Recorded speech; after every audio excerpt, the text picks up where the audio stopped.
국민 여러분, 안녕하십니까?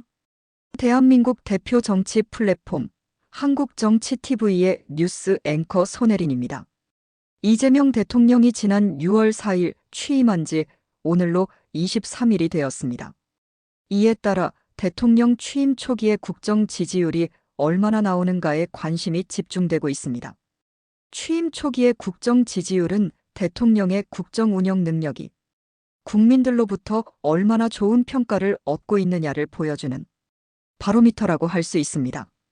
그런데 지난 23일 사이에 이재명 대통령에 대한 국정 운영 지지율이 60%대로 상승했다는 여론조사 결과가 6월 26일 나와 주목됩니다. 이와 관련해서 엠브레인 퍼블릭, K스탠 리서치, 코리아 리서치, 한국 리서치 등 4개의 국내 여론조사 업체들이 이재명 대통령에 대한 국정 운영 지지율 여론조사를 실시했습니다. 이번 여론조사는 지난 6월 23일부터 25일까지 3일 동안 전국의 만 18세 이상 남녀 1000명을 대상으로 실시되었습니다. 이 전국 지표조사 MBS 결과에 따르면 이재명 대통령의 국정 운영에 대해서 잘하고 있다는 긍정적 평가는 62%였습니다. 반면에 잘못하고 있다는 부정적 평가는 21%로 집계됐으며 모름, 무응답은 17%였습니다.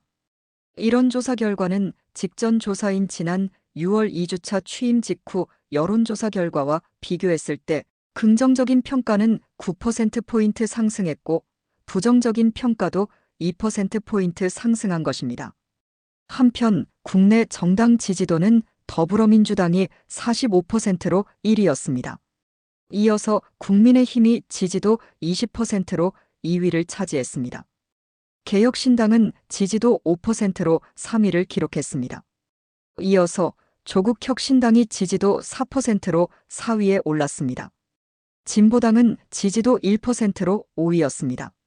지지 정당이 없다와 모름, 무응답 등 태도, 유보층은 23%로 나타났습니다.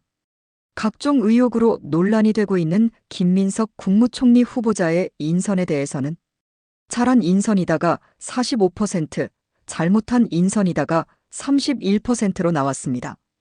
이재명 정부에서 추진하는 민생회복지원금 지급 방식에 대한 여론조사 결과도 나왔습니다. 조사 결과 소득 수준별로 차등을 둬서 지급해야 한다는 의견이 48%로 1위를 차지했습니다. 이어서 취약계층만 선별해서 지원해야 한다는 의견이 27%로 2위였습니다. 모든 국민에게 똑같이 지원해야 한다는 의견은 21%로 3위였습니다. 주목할 점은 취약계층만 선별해서 지원해야 한다는 의견 27%와 모든 국민에게 똑같이 지원해야 한다는 의견 21%의 합이 48%로 나왔다는 것입니다. 이것은 이번 여론조사에서 1위를 차지한 소득 수준별로 차등을 둬서 지급해야 한다는 의견 48%와 같은 것입니다.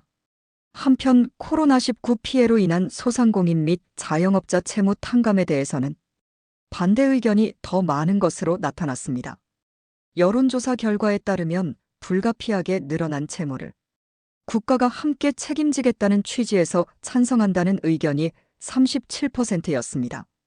그러나 도덕적 해이나 성실하게 빚을 갚은 사람들과의 형평성 문제가 있어서 반대한다는 의견은 59%로 나타났습니다.